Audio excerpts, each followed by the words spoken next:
काल और उसके भेद पढ़ने वाले हैं। काल का अर्थ है समय। क्रिया और काल में अभिन्न संबंध है। तो काल की परिभाषा कुछ इस प्रकार है।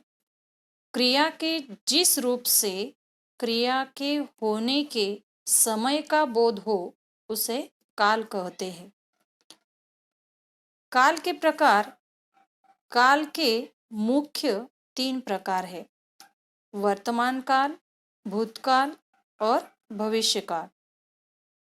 वर्तमान काल जो है, यह काल का पहला प्रकार वर्तमान काल यानी क्रिया के जिस रूप से ज्ञात हो कि क्रिया वर्तमान समय में हो रही है उसे वर्तमान काल कहते हैं। उदाहरणार्थ, मैं फल खा रहा हूँ, अर्थात क्रिया वर्तमान समय में चल रही है, परंतु वर्तमान काल के और उपभेद है। वह है पहला, सामान्य वर्तमान काल। क्रिया के जिस रूप से यह बोध होता है कि कार्य बोलते या लिखते समय होता है उसे सामान्य वर्तमान काल कहते हैं। अर्थात यह पता नहीं चलता कि क्रिया पूर्ण हुई या अपूर्ण रही है। उदाहरण देखेंगे, मैं प्रार्थना करता हूँ।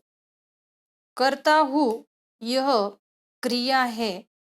तो सामान्य वर्तमान काल पहचानने का एक आसान तरीका हम देखेंगे, वो यह है कि क्रिया में लिंग वचन के अनुसार ता, ती, ते अगर आए तो समझो वह सामान्य वर्तमान काल का उदाहरण है। दूसरा उपभेद है वर्तमान काल का, वह है अपूर्ण वर्तमान काल। क्रिया के जिस रूप से यह पता चलता है कि क्रिया वर्तमान समय में चल रही है अर्थात अपूर्ण है, उसे अपूर्ण वर्तमान काल कहते हैं। जैसे उदाहरण हम देखेंगे, मैं फल खा रहा हूँ, अर्थात खाने की क्रिया वर्तमान समय में चल रही है, पूर्ण नहीं हुई है। अपूर्ण वर्तमान काल पहचानने का भी एक आसान तरीका यह है कि लिंग वचन के अनुसार जैसे खा रहा हूँ, रही हूँ, रहे हैं, यह क्रिया में अगर यह शब्द आ जाए तो हमें समझने में आसानी होती है कि यह अपूर्ण वर्तमान काल है। तीसरा प्रकार है वर्तमान काल का, वह है पूर्ण वर्तमान काल। क्रिया के जिस रूप से यह पता चलता है कि जो क्रिया वर्तमान समय में पूर्ण हो गई है उसे वर्तमान काल कहते हैं। जैसे कि मैंने पाठ पढ़ा है, वर्तमान काल में पाठ पढ़ने की क्रिया मैंने शुरू की थी, वो वर्तमान समय में ही अभी पूर्ण हो चुकी है, अर्थात क्रिया अभी वर्तमान समय में पूर्ण हो गई है। तो पूर्ण वर्तमान काल पहचानने का भी एक आसान तरीका होता है। मतलब जैसे हूँ, है, क्रिया में ये शब्द अगर आए तो समझ लेना ये पूर्ण वर्तमान काल है। दूसरा प्रकार है काल का मुख्य प्रकार भूतकाल। भूतकाल के वर्तमान काल की तरह ही 3 उपभेद होते हैं। तो पहला है सामान्य भूतकाल। क्रिया के इस रूप से यह पता नहीं चलता कि क्रिया बहुत समय पहले पूर्ण हुई अथवा अपूर्ण रही है। उदाहरण के तौर पर हम देखेंगे, वह घूमने चला गया। अब चला गया अर्थात इससे पता नहीं चलता कि क्रिया बहुत समय पहले पूर्ण हुई अथवा अपूर्ण है।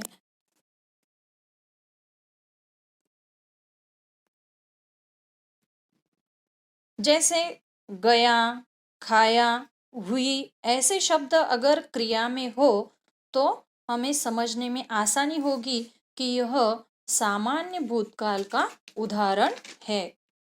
दूसरा भूतकाल का दूसरा उदाहरण है प्रकार है अपूर्ण भूतकाल। क्रिया के जिस रूप से यह बोध होता है कि क्रिया भूतकाल में आरंभ हुई थी, परंतु भूतकाल में पूरी नहीं हुई थी, उसे अपूर्ण भूतकाल कहते हैं। उदाहरण देखेंगे, मैं आम खा रहा था। तो भूतकाल में आम खाने की क्रिया शुरू हुई थी, लेकिन पूरी तरह से वो क्रिया पूर्ण नहीं हुई थी। अर्थात खाने की क्रिया भूतकाल में बीते हुए समय में जारी थी। तो इसे हम कहेंगे अपूर्ण भूतकाल। इसमें लिंग वचन के अनुसार रहा था, रही थी, रहे थे क्रिया में ऐसे शब्द आए तो समझ लेना यह अपूर्ण भूतकाल है। तीसरा है पूर्ण भूतकाल। क्रिया के जिस रूप से यह पता चलता है कि जो क्रिया भूतकाल में बहुत पहले पूर्ण हो गई थी, उसे पूर्ण भूतकाल कहते हैं। उदाहरण, लेखक सिरचन को मनाने गया था। अर्थात क्रिया भूतकाल में बहुत पहले पूर्ण हो गई है। सिरचन को मनाने के लिए लेखक गया था, तो भूतकाल में ही ये क्रिया आरंभ हुई थी और भूतकाल में ही बहुत पहले ये क्रिया पूर्ण हो चुकी है। तो था, थी, थे ये क्रिया में आखिर में यह शब्द आते हैं, तो यह पूर्ण भूतकाल के उदाहरण होते हैं। आखिरी और तीसरा प्रकार काल का वह है भविष्य काल।